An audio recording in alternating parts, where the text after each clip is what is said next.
Hello, we are live, and normally at this stage we've been on for a few minutes, waxing lyrical, working out what we're doing, and being early and prepared.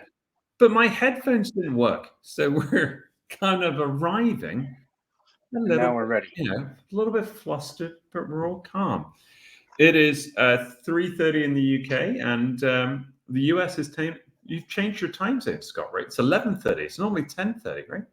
It is 11. Yeah, it's 11. No, it's 11:30 on the East Coast. Cool. Perfect. Right. We'll give it a bit of a minute for people to arrive. If anyone can hear us, if we're presenting live, if anyone's joined, if you want to say something in the post, Scott's going to be monitoring all the posts and stuff like that. But we have a 15-second delay. I should say that. I think I have to tell you about the 15-second delay, and I have to tell you, where the fire escape points are and the toilets for convenience. There we are. Robert Kings. Happy Friday. Happy Friday, everyone. It's Friday. We got there. It's nearly Easter. Yeah.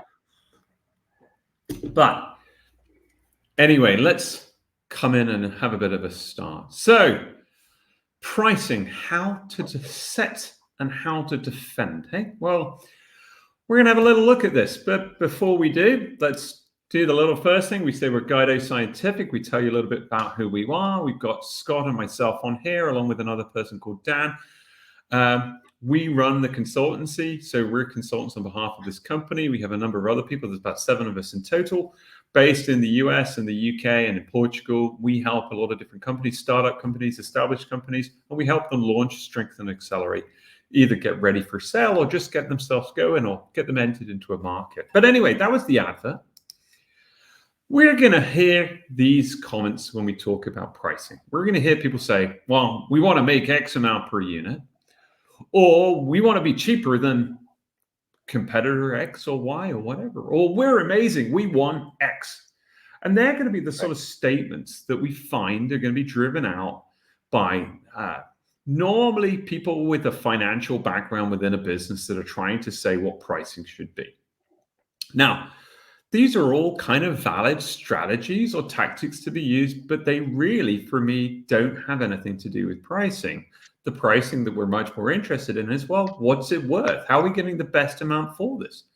What's the value? And we all understand that people pay for value. This is very straightforward. What's the value? What are people paying for? So we're going to chop up these things. We're going to look at them in a few different ways. We're going to look at the considerations for pricing. What will drive our sort of strategies for these things? And then we're going to talk about the obsession with low pricing. I don't understand this obsession that people have with low pricing. Sales reps, we talk all the time. We'll try and go, well, if it's cheaper, I'll be able to sell more. Or if it's cheaper, it'll be easier. This is a bit of a fallacy, but we have to understand it. Having a lower price product is completely fine. You're defining your price relative to value. And then we'll look at some price setting tools, some ways you can investigate and go on and look at it. So let's start off with the very basic bit. What does your brand say relative to pricing? Are you known as being expensive, or are you known as being cheap, or what is your brand? If you're not established as a brand, it doesn't matter. You can price things correctly. But it would be very difficult to start selling a Mercedes-Benz based on pricing. It would be very, very bad to look at Southwestern or Ryanair, turn around and say, hey, we got a luxury service. It's really expensive. You should pay a lot more for this. So we know that there will be different positions for companies to occupy relative to their value disciplines and relative to their brand. And they'll be able to turn around and say, well, look, we're the leader. We charge the most, and this is why. If you're an operational excellence company, you're trying to make the transaction as friction-free as possible and as low cost as possible. And in terms of intimacy, if you're a customer doing kind of custom work for people, you tend not to do that based on going, oh, we do it really cheap.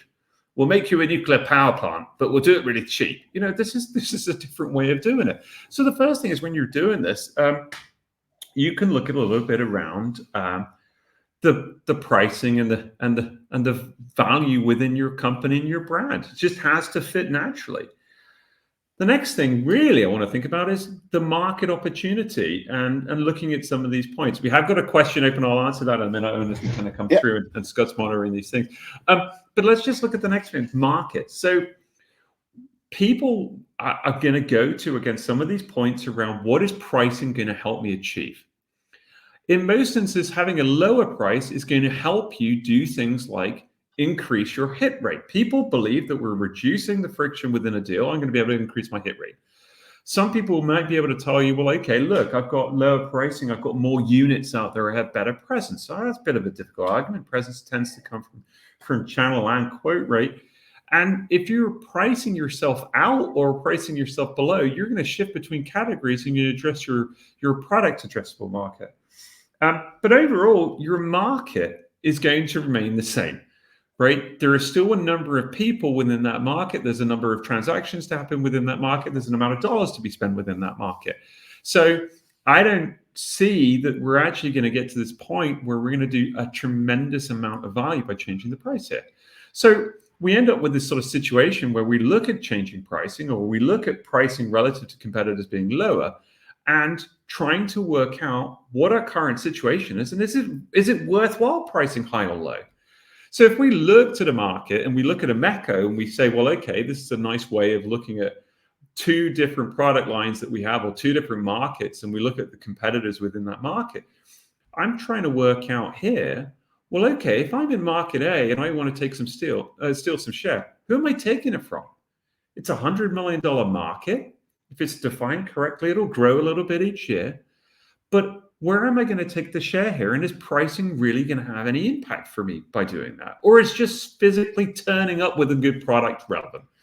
So a lot of the time, people might say, well, okay, I want to buy my way into a market.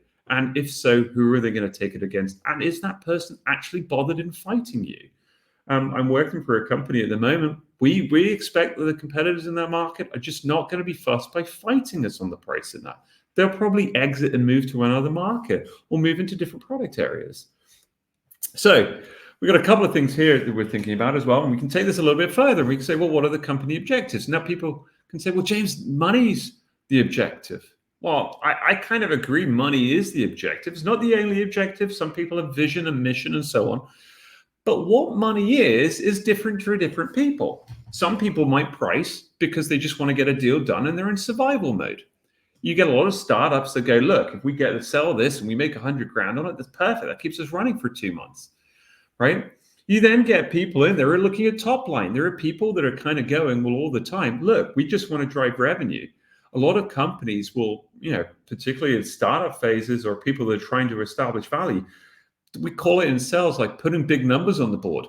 We don't necessarily need them to be highly profitable numbers. So we might choose a strategy of being particularly cheap at that point because, we're going to do this.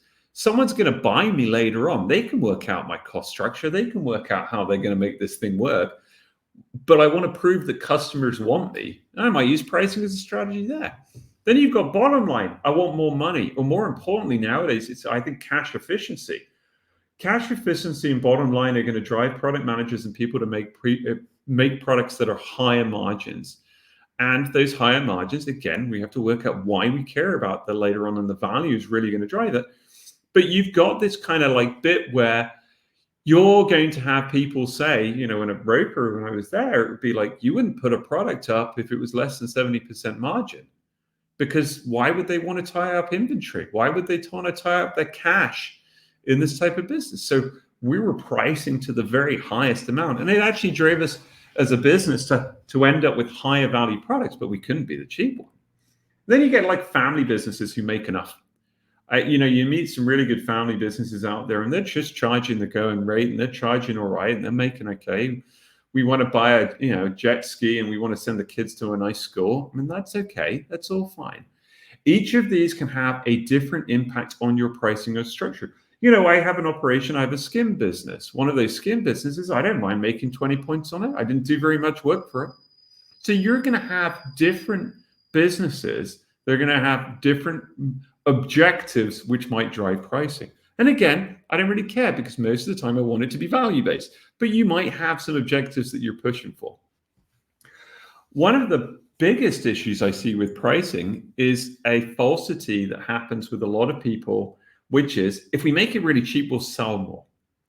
And this is one of the big problems. I see this a lot with startup companies that I talk to, which is, look, we really want to just really get into the market and soak through. And if we make it cheaper, or there's been an assessment within the company that pricing is wrong. A lot of those pricing things, and again, we've got the questions open about sales. How many salespeople lose on price? Most of them. Why? Couldn't possibly be them.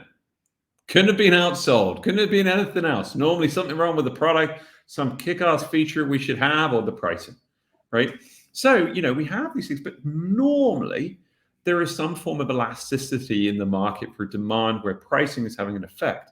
So if I have an elastic market, which you see on the top example on the right-hand side, a small change in price, if I'm slightly cheaper than a competitor, then I will be able to drive more units. And you see that in an inelastic market, a small change in price doesn't do very much. And you see this in with very simple examples would be like a gas station or a petrol station for those in Europe. And in this situation, what you'll end up with is you'll go, well, they are all the same price. And it's, they don't make any money by reducing the price by a cent and driving more people to the pump because they've only got limited space on the pump. The minute they get a queue, people go to the other store anyway. So they don't really care. So there is this kind of point of there is an inelasticity to the market of a gas station because there's only so much capacity to it.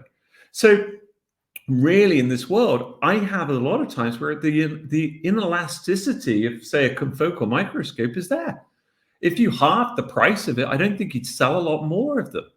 It isn't being driven by that. So, really understanding what's driving the market changes. If you're selling processor components in my laptop, this is going to drive, you're going to be able to really drive market forces around. The volume's so immense. You're more likely to have an elastic response to pricing. But most instruments I've ever seen, or most high-tech value items I've ever seen, have relatively inelastic demand. So the price changing, being cheaper than anyone doesn't really drive a tremendous amount. There's so many more things going on with brand and how I get it and service that's actually driving it. So it's a big fallacy that people think that price is going to fix the problem. And I think that needs looking at. And again, this is a question I ask yourself. If you cut the price in half, how many more would you sell? And this is a real problem. I don't see it. You tend to be shifting into a different category at this point. Pricing comparable. So another way of looking at this is just go look where your competitors are selling the similar products for. Now, there's a delusion here. A lot of the time, people will tell you that, okay, well, no one sells anything like us. We're actually very, very different. Well, normally, there is a job being done that you are fixing by having a product. And, I have this a lot of times. Someone said to me a few months ago, oh, well, actually, you could do it with our product or you could do it with a mass spec product. Well, sounds like you're in the markets that's aligned with the mass spec product. And the pricing comparable would be mass spec. And if you're not doing it as well, you explain to me the value within that market. But, if you've got a product and you're launching it into a market and there are other similar products that are direct or indirect, then you can work out the pricing for them. And you would say, well, I don't want to sell true. Don't want to be too much more expensive than them, or I don't want to be too cheap than them, in comparison to them. So how are you going to do this? Well, I'd like to remind everyone that they're at risk of their HR policy. If you go on and you attend or you obtain information from people by deception of using Hotmail accounts or asking buddies and friends and stuff like that, I've done enough of this training courses through corporate America and corporate Europe to tell you that you're probably going to lose your job through an HR action.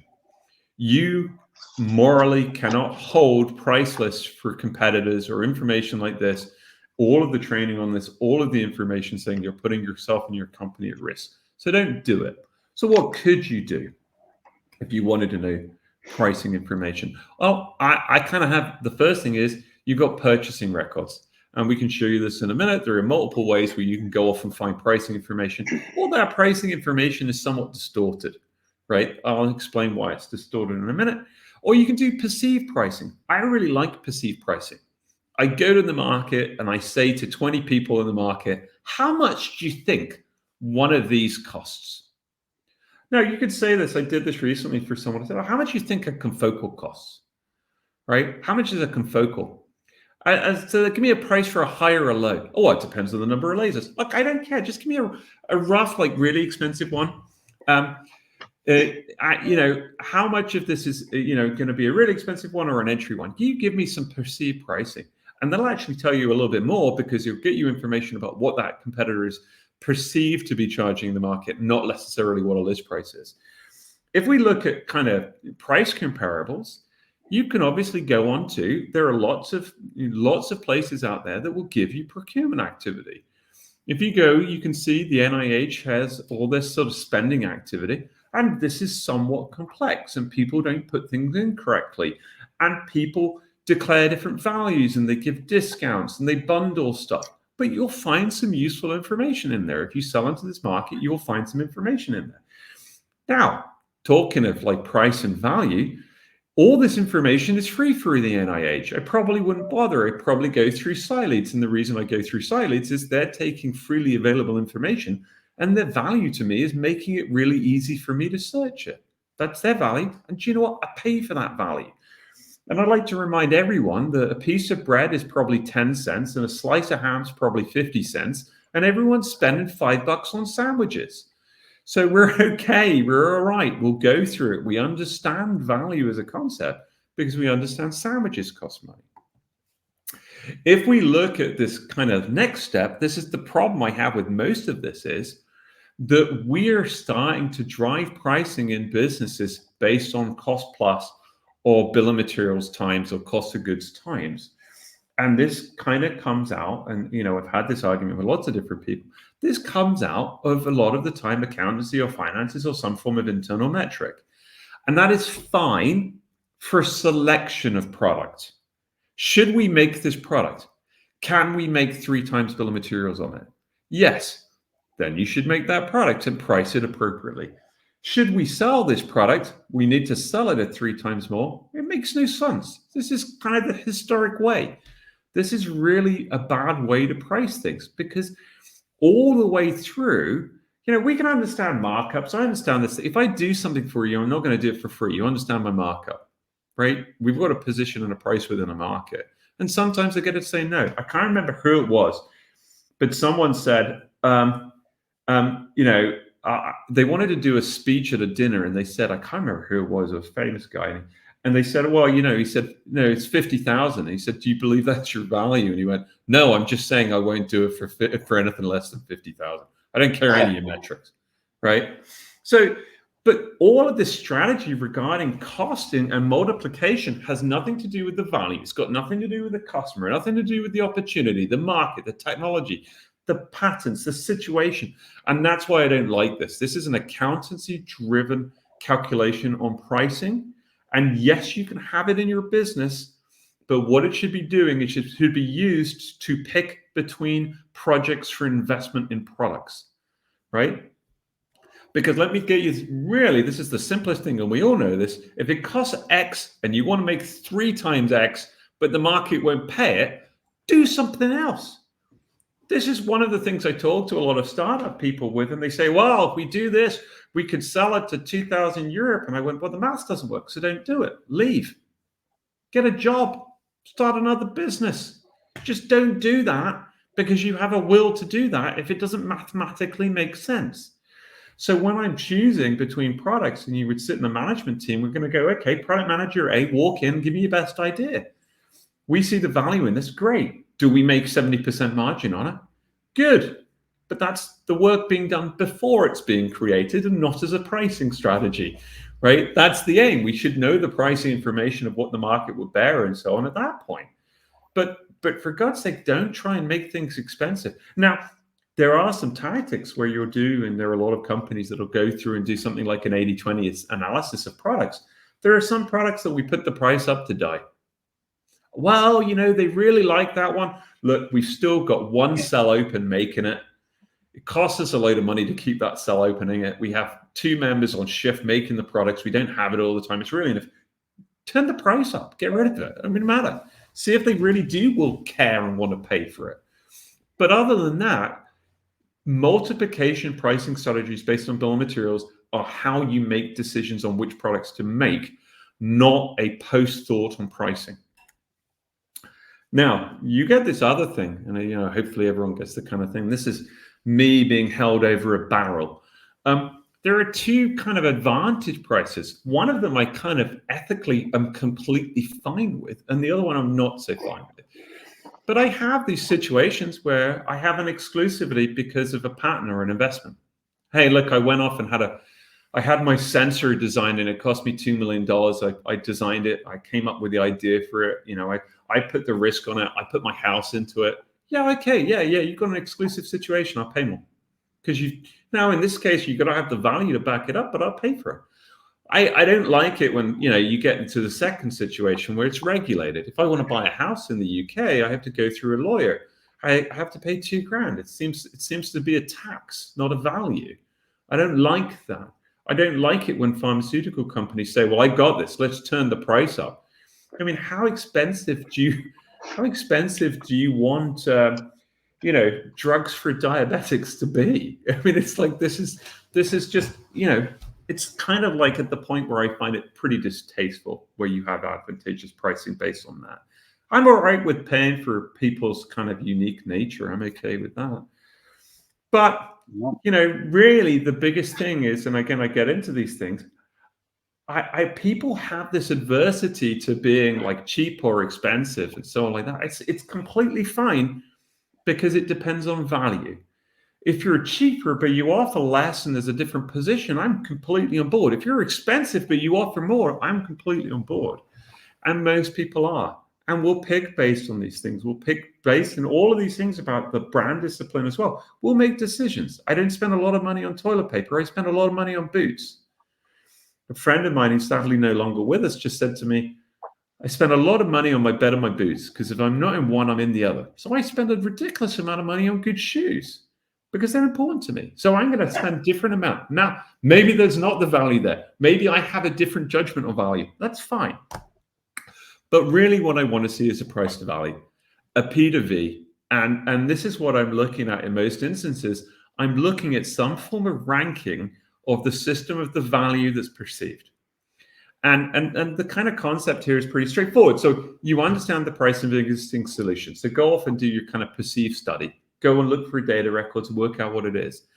Now work out, you know, really come up with some categories that you can rank. You know, you've got the jobs you're going to do, the functions you think are important, features you think are important. Rank them in terms of, you know, importance. You know, like, oh, they really, really care about the fast loading, and fast loading is more important than the data input. And, you know, the flexibility to run it in mode A or B comes further down. So you have to do a little bit of work for that. And then you're going to kind of ask, you know, go through it and, you know, come up with these parameters for it. So look, so what is good fast loading? Well, good fast loading is less than a second, 5 to 10 seconds. I spill the sample, whatever you want to call it. And then you ask people to score it. You score it, you ask other people to score it. You go to people in the market. This is product management type things where you go off and say why I believe that we can charge what we can charge. And in this case, you create a plot of relative value against relative price against value. And anything on that line is perceived to be fair. So if I'm on the line, I'm in the bottom and I'm in a big blue thing, then I have low price relative value. I'm all right. I'm matching the value that I should be. If I'm underneath that line, then basically I'm providing more value than I could. I could probably charge a bit more. Now, you can exploit that if you want. You can play the games that we talked about earlier if you want. You can be cheaper if your value is good enough by comparison. You can play around with that to get adopted into a market faster. Then you see the dark blue one, which is really up high, where we're saying, look, okay, I've got a problem here because for this particular job set, my value is really low. And in fact, in this case, I was looking at super resolution and resolution systems, and my dark blue object is kind of a line scanning solution looking at live cells. Well, so a confocal line scan system in that case. I kill all the cells. I'm not very good. That makes sense. You can use me, but I'm not very good relative to value. So this is an example of a scoring sheet, and people want these things, they can DM me for them. But this is an example where you would go through, and on the left-hand side, normally you put the competitive or product names, but I've done A, B, and C, and then I put the pricing in. And it does a bit of maths to normalize it. And then I come up with categories. Like, my first important thing on this example is my cell viability and the impact of light. Am I killing my samples? Right? Do my cells in this case live longer when I'm observing them? My next one is, can I obtain clear 3D information? How good are they getting 3D information? Can I do Z sectioning? Can I cover multiple experiments in one thing? And then I go through and I'm actually scoring them. And then I run through and I get other people to score them. And then I go through and I take the means of them all and I create a plot. And the plot will help me guide through where I can price things. And if I have a strategy of taking more out of the market than I can do because I'm driving a cash efficiency, I can try and do it. But really, I should be adding value, right? Normally, the situation is we price too low, and that's okay. But I have a position. I'm trying to position it matched to my value. So this is my preferred way of doing all pricing studies. I hate bill of material. I prefer it when we spend time with the most important things. I was listening to Owen's podcast that he does with Dale the other day, and actually I got an infection. I was doing some yard work and I got a splinter. Yeah, I sure follow him. But anyway, I was listening to that. It's lovely. You got invited on to get some grief. But other than that, when I was listening to them, I was listening to the stories about going out and meeting customers in the field as marketing with salespeople and trying to get them out and talking to customers. I have this general saying: there's no money made in the office. There's no money made in the office. You've got to get out of the office. Now you can use virtual tactics to get out of the office, but it's the customers that hold all the keys. They've got all the information. They're the ones that make the decisions. They're the ones that vote, and they're not in your office. They're outside of it. So, you've got to get a window into that world. And for me, these are the types of tactics that you would use in product management to get out and do that.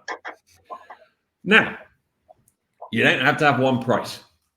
And people get into this a lot of the time. So, I don't want to have one price. And you can vary your pricing. You can have different pricing structures.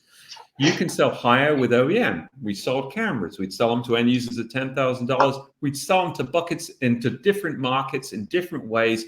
3,000 OEM. We'd sell them into life sciences. Hey, you've got a random thing. You look at car headlights. Fine, buy it $3,000. We'd have different structures depending on the markets and the volume scales that people were buying in, because we were more willing to do a difference for that. Lower support, lower sales costs, so on. Then we have dealer pricing. Most dealers in the world are going to operate somewhere between 25 and 35% discount. It's pretty fine. It's normal. You've got discounts. We can give people reference cards, negotiated discounts. Very, very commonly, you get different pricing structures for Asia. You don't get it between territories. You won't have necessarily a different price between, say, different states in the US, because the biggest thing there is really you can't sell the same thing to two people at different prices. You can't have a price list for people I like and people I don't like. You can have two models that are different. You can make one blue and make one red and say, well, the red one's different, but you can't have two prices and sell them to different people. You will get into a lot of problems and legal issues. And particularly if everything crosses a border and where you're taking the cash, you'll get into issues from that. But what people have a thing is they say, well, I want to launch the market. I want to be a bit cheaper when I launch the market. Well, just understand you're completely allowed to do that. You can have reference agreements. And, if you launch, and again, I use the confocal as an example. We come out with a new confocal. I want you to put 2 in Germany. I want 1 in Scandinavia, 1 in the UK, and you can put 1 in Italy and Spain. I don't care. Just sell them cheap and get them in, get them used. I need 2 in the East Coast, 2 in the West Coast, Chicago or Texas, you pick. Right? That's how it's a very common tactic to seed equipment and to put them in a low pricing, or even give them to sales reps and say, look, you go off and sell them cheaper. But we know this exists. And there is a constant trade-off that we see, and we see this normally in a car sharing, between price and effort. If you're willing to go through more jumps and give up more stuff, then you will get a lower price. You want a brand new price, right? You go into a car shop. I'm looking at buying a car now. I get a car, I'm looking at a particular electric car, tax dodge. Sir, it's about 42 grand. Right. If I get hey, if you got one that's like used in the showroom, someone's driven it around. Hey, yeah, we'll give you 5% off. You got to demonstrate it. You got to demonstrate it that's been driven by your salespeople. Yeah, okay, I want half. Right? They've racked it around. If you've got one that's been pre-owned, I'm going to pay less. So I know that I'm going to do this in exactly the same way. Look, we're launching the product. We're looking for partners. Will you give me information and images of you smiling next to the product? We'll give you a discount. So you don't, if you're starting or looking at a business, you're absolutely fine to alter your pricing relative to effort. And if you're buying something, this as well. Is there any way I can do it? Look, I don't have a reference for this thing. We want to get some information. Marketing wants something. So you have the opportunity to operate multiple pricing if you want to, either through selling through different channels, different markets, or to different customers for different reasons. So you have some tactics you can play with. So at the end of this, you're in the room and someone's going to say to you, look, what's your defense to your price? Well, it completely depends. And this is why it's not a straightforward story. If you are low cost, I want you to explain it. Explain it. I have a client. We manufacture in China. We're privately held. We're not driving a share price. We have massive economies of scales. We can afford to be cheaper. If you're high cost, explain it. We hire only PhD levels. Our engineering team is massive. We're spending lots of money to get this done. We've provided you with a support network across the world of people that can help you now or in 10 years' time. We're not going away. That's our story. If you're different, explain it. We felt that not everyone in the world needed this mode. No one needed the speed. We thought a USB would be a simpler interface. We've explained it. But your defense strategy comes from explaining the positions you've done all the way through. If you even want to, you can get customers that are involved in, show them the P2V. Show them, look, we took people through and people believed that this was worth significantly more. People. I mean, look, go and look at popcorn. Look at the margins on popcorn. Nobody cares the value of eating popcorn and the enjoyment of eating popcorn, scoffing yourself on a box of popcorn at the movies. You're not sitting there going, oh my God, there was 1,000% margin here. Look at coffee. How much do you pay for a coffee? And are you really paying for the coffee, or are you spending time paying for the chat with your friend in the warm? I don't know. It's coffee beans and hot water. But you're paying $8 for it. What are you doing? So I think there is a number of things here that you guys can think about. So this is a general thing. For me, to be honest with you, P2V stuff. If you want price to value studies done for yourself, we can help you. If you want the matrix, we can help you. But please need to be cheaper and think about being cheaper than competition as a position. Step away from the belief that you need to have multiplication, that there is a point where you're going to say we have to be 3 times more and that's how we drive price. That is not how you drive price. That is how you select project, right? So we have a number of things. Anyway, there's been some chat and some activity. Scott, do you want to catch me up? Yeah, no, it was there was a comment from Owen about defending the price successfully if you know what your customer's frame of comparison is. Not necessarily having to have internal data or external data, but with the frame of reference. Yeah, I think so. I think it's like, and again, I think there's a real, I think when you're selling or marketing anything, you're playing chess in the dark to a certain degree. You're basically playing battleships. I really like the comment about sales rep complain about pricing more than the customers do. Yeah. There was this lovely graphic. I stuck it in the book, and it's this bit where, and I used to say this to every sales rep that we got, but there's this bit which is basically, you get a question mark. 30% of why people buy is you. Sort yourself out, turn up on time, be nice, be polite, listen. Then the next 30% is the company. People buy brands, they understand companies, tell them the story of the company and why they should buy from the company. Then it's the product, another 30%. And do you know what? The price is 10. If they're talking about the price, haven't they bought it? So a friend of mine was just like, years ago, he said, oh, well, we've looked around the house. We really like it. It's close to the schools. It'd be pretty good for this. It's all right for that. We've got all this. It's got the rooms. We think we could add on to the back. I said, oh, you've bought it? And he said, no, I haven't. I've got to work out the price. I said, no, you bought it. You're negotiating. That's right. You've already bought it. The price is just an irritation for you. So yeah, I think there is that. And the other thing I always have for sales rep was I want to explain to you very simply, and this always happens early in. Everyone's going to be cheaper than you. Suck it up. Work out your way around it. There's always going to be someone cheaper. Even if you're not the highest, you're going to have to live with that all the time. Find your ways, find your tactics.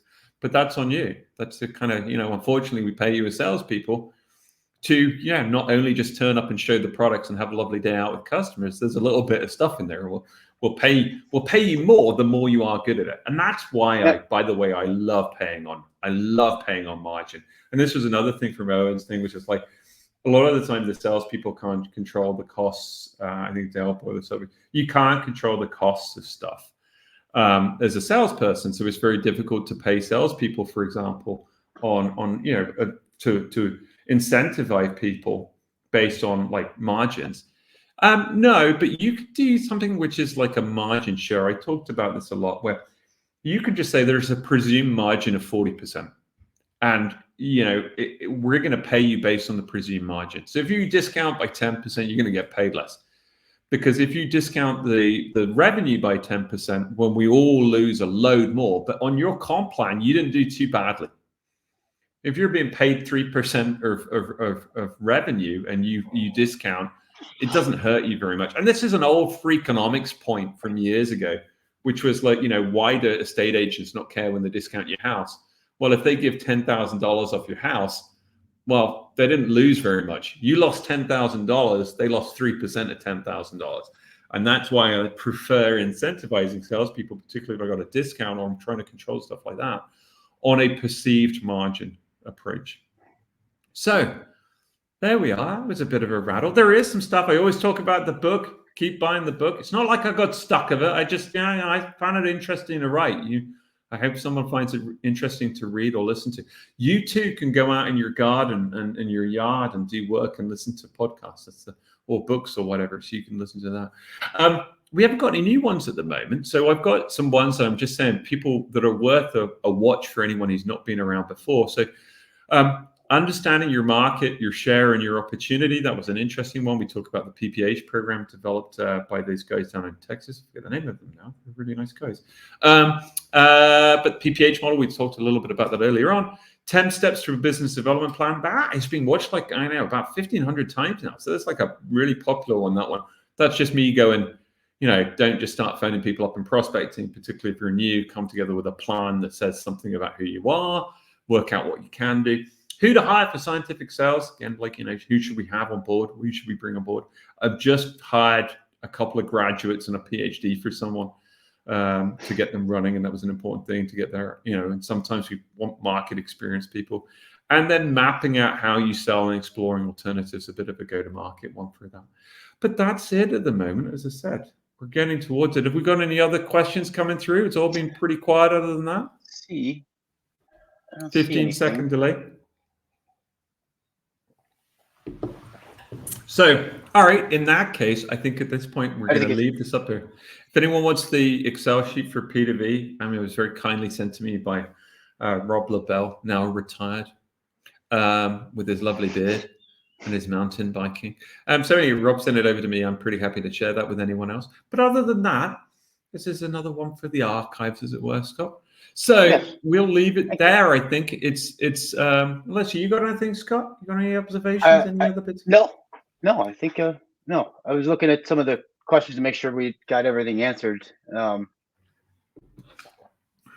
It is affected by cross-licensing. It is completely. Yeah. I quite like the fact that you can, if you get your supply stuff. I really think supply is terrible in this market. I think the way that we respond to people and the complexities of making things, the fact that things are on longer lead times of 3 weeks, and that seeks to just being slightly disorganized in all of this stuff. All right. Good. Thank you very much for your attendance as always, guys. We have a 15 seconds, so we don't know if you're gone. So we're going to hang on for 1 minute more, which will crop out later on.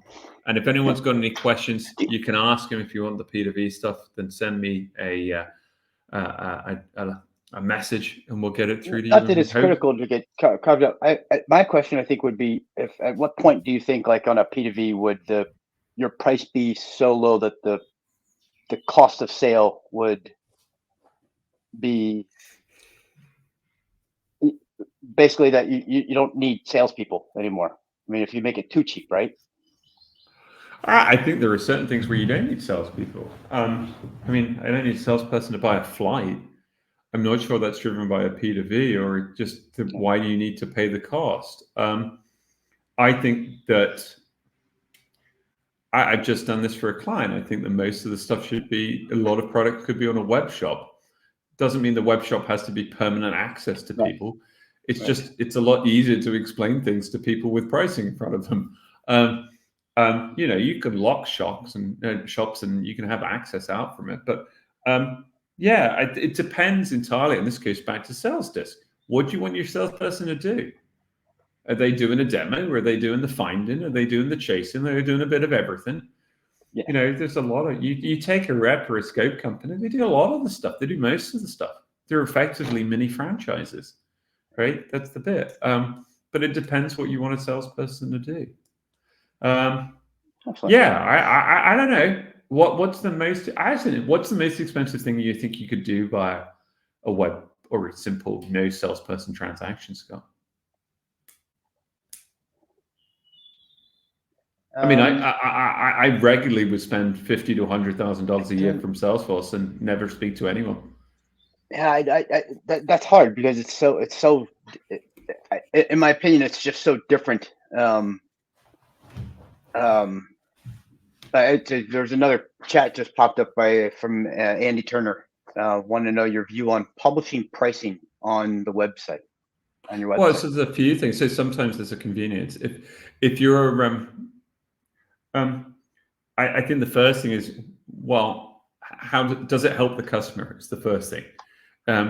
Is it something that so a lot of the time, if you're selling something, are you advertising price to attract? Is it sticker shock? Oh my God, I can't believe that's much.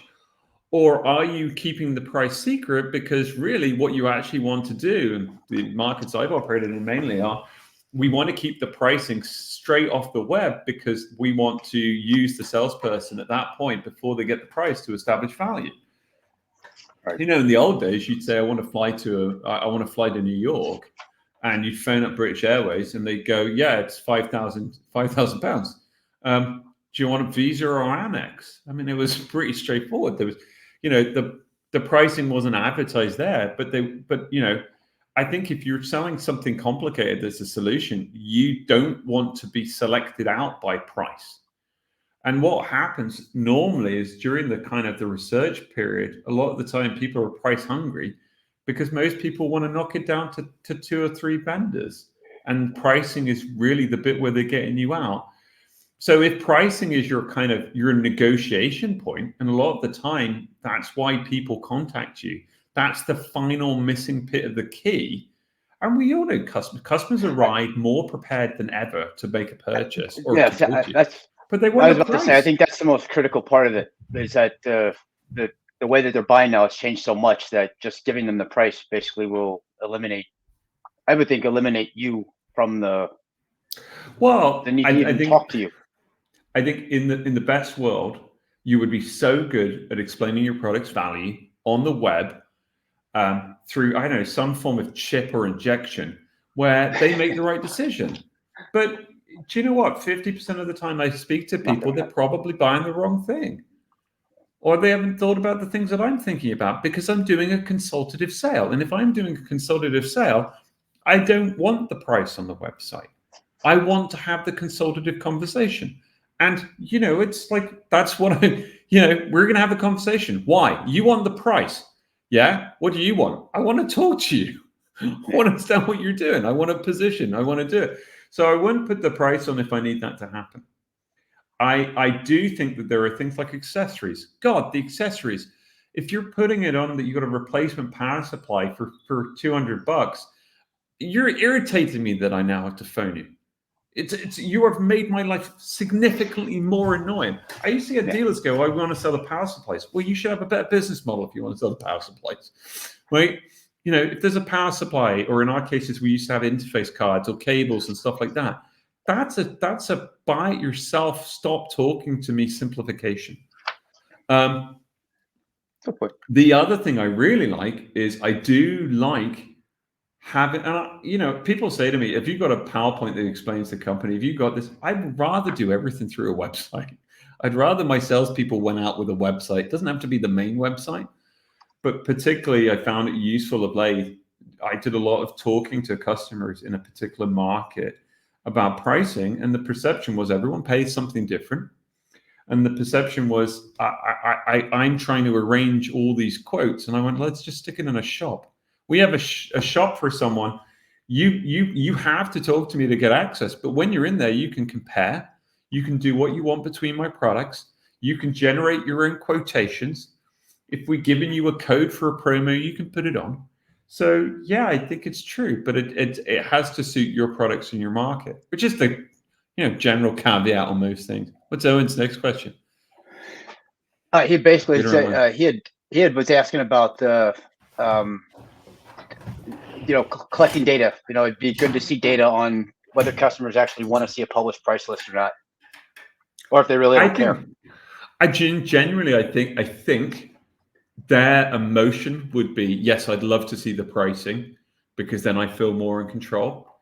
But the overall fact is that they would actually lose the benefit of the salespeople, right?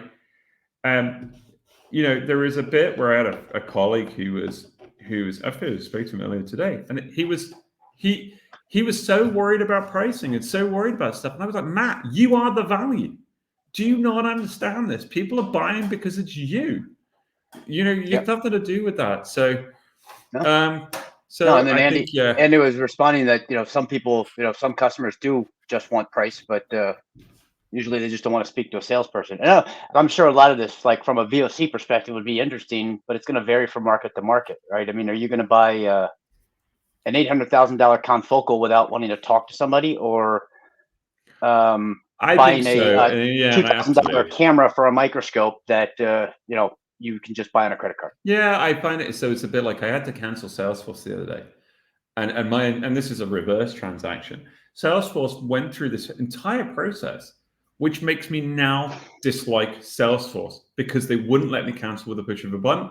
I had to go through a thing and explain why. Go here. You have to talk to someone who's pretending to be in Ireland, who's in India, who I cannot hear when they phone me up. And I'm like, this is just ridiculous. And it angered me.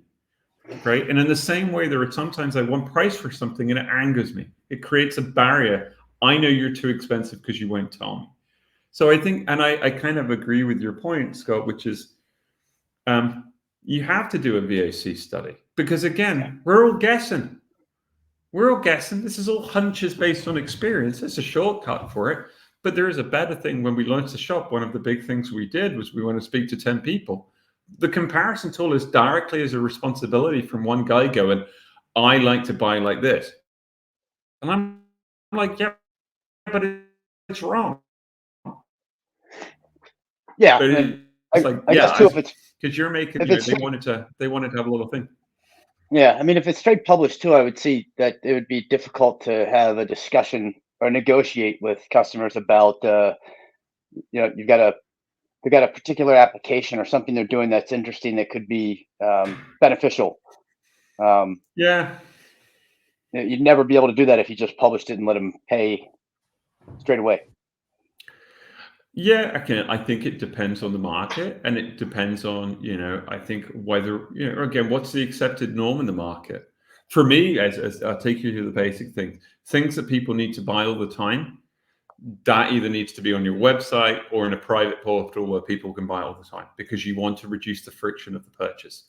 If someone is buying a consumable from you and they need to speak to someone every time, God, that would irritate me, wouldn't it irritate you? For higher value items, I think that there is a value in providing people with the correct collateral to make a purchase. If I'm sat there, and I used to do this. I haven't done this in a while, but you'd sit there and you'd arrive with the customer, and the customer has printed off your quote. They've printed off your web pages or your spec sheets, and they're kind of sitting there with your competitors' web pages and spec sheets, and they're just trying to make sense of it. And I'm like, well, that's, my little shop idea is just like, well, just simplify some of that. Yeah. Interesting comments. Cool. A discount policy is pretty good. Yeah. I remember once, can I get a 10% discount? I love that. I remember once in 1987 that Dave gave someone 10% discount, but we had to have a board meeting about That's right. Well, stuff like that.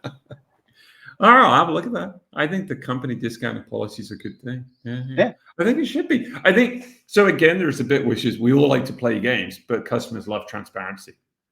That's the biggest thing they crave. Is what they don't like is the fact that we all love a deal, but we all like to have the best deal and feel like we didn't get the worst deal. So, and again, the sociology of kind of people and their approaches to this stuff is a bit warped. Not necessarily always in their interest. They want the price. Why do they want the price? So they feel more complete. Did it help them? Yeah, it kind of helped them a bit. Are they buying the right thing? Maybe not. Yeah. Again, I don't know. I think that people buy from people. I think the product has to be right, but you make your other arguments as well. But again, cool. All right, interesting stuff. For 4:20 on a Friday. Well, thank you very much to Owen and Andy for your comments and your participation. That makes it a bit more of a chat. So we'll go through. And you too, Scott, as always. Thank you very much. We're doing one of yours next. Thank you. Interview and VOC, I think. So one of the next ones we'll do some more VOC stuff and other bits. Great interview guide. But it's 4:20 on a Friday for me, which means actually, can you drink? You can't drink on antibiotics, Scott, right? Can you drink? This is a strange question. Can you drink non-alcoholic lager? Because I don't drink alcoholic lager. I drink alcohol. Can you drink non-alcoholic lager on antibiotics? I assume it's the alcohol and not the other bits. I think that they I don't. I'm not going to get. I don't want any comments on this. My opinion is that if you were to go and have a glass of wine and you're on antibiotics, I don't think it's going to kill you. If you go out and you want to drink 15 beers tonight, you might run into a problem, but you'd probably run into a problem anyway. Well, yeah, and that's why I moved very much to alcohol-free lagers. God, yeah, those days are long gone. But yes. Right. Yeah. So excellent. All right, look, this is all just advice. I hope it's helpful to someone and it does something and makes you think twice about something. So we've really enjoyed doing these. We particularly like, and I give some credit to people like Owen has a really useful webinar as well that he does with Dell. I forget the biotech something. Owen, give us a thing if you've got 15 seconds to say what it is. I think they're really useful. And I think it's a really nice medium to talk to people and get us sharing information that we've got. So I think Owen has 15 seconds to provide that. If not, I'll put a link out there. I did something for him the other day. I can put it on and do that. But again, enjoyable for everyone. Thank you very much. And we will be back in a couple of weeks, 2 or 3 weeks, as we get the next ones together. Excellent. Thanks very much, Scott. I will catch up with you later on other bits and pieces. Thank you very much. And Andy, I will have a look at your discount policy. That's an interesting thing. Yeah. Thanks very much, guys. Yeah. Catch you later. Cheers. Bye. Bye now. Oh, biotech something. Biotech best practices. There we are. That's what it is. Biotech best practices. So a weekly LinkedIn Live thing from over there. All right. Thanks very much, guys. Appreciate it. I love my sunlit head here. Perfectly. Thanks very much, guys. Bye now.